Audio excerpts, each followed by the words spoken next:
Hey guys, I just want to say this is your Patreon group, so I want to make videos that you want to view.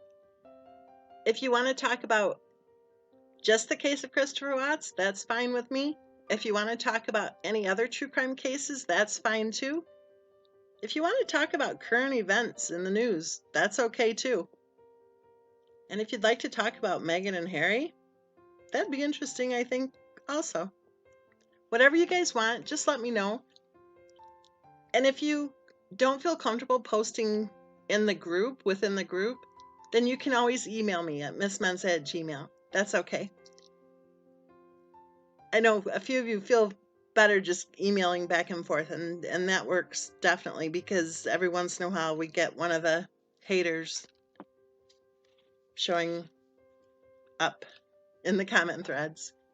So no problem there, especially after what we've all seen happening over the last 2 years. Hokey Pete. How disgusting. How absolutely disgusting that there are scumbags purposely, intentionally, maliciously trying to attack people. And don't let him fool you.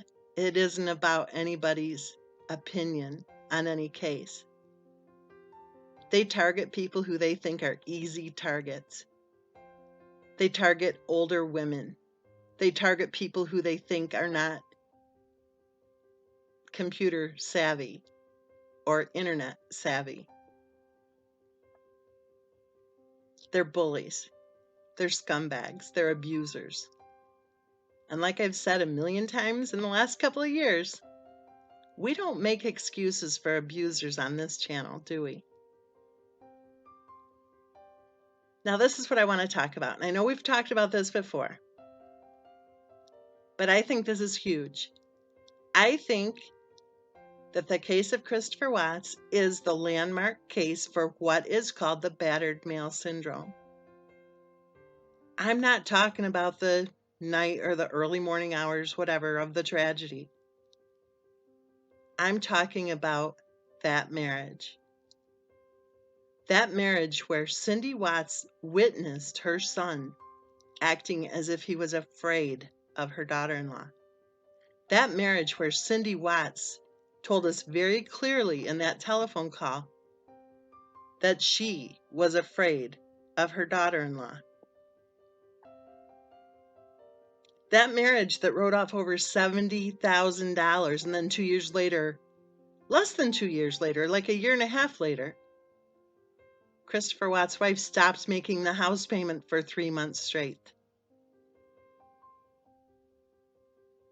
That marriage where Cindy Watts and Ronnie Watts drove all the way to Myrtle Beach as planned for a family get-together, and Christopher Watts' wife refused to allow them to see Bella and Cece.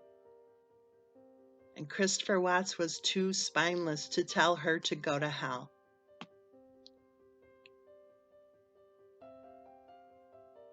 I think Christopher Watts was afraid of his wife.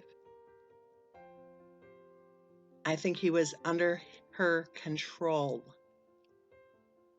based on fear and based on, at the very least, emotional abuse.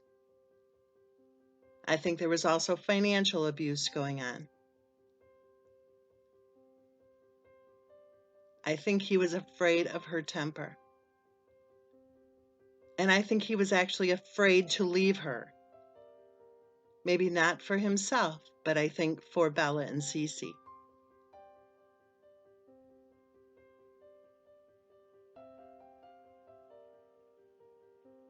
I think society can benefit by discussing the case of Christopher Watts and by taking an honest look at the dynamics in that marriage. And the bottom line, in my opinion, I think Bella and Cece Watts deserve for society to take an honest look at this case. I think that Bella and Cece Watts deserve for the truth to be known.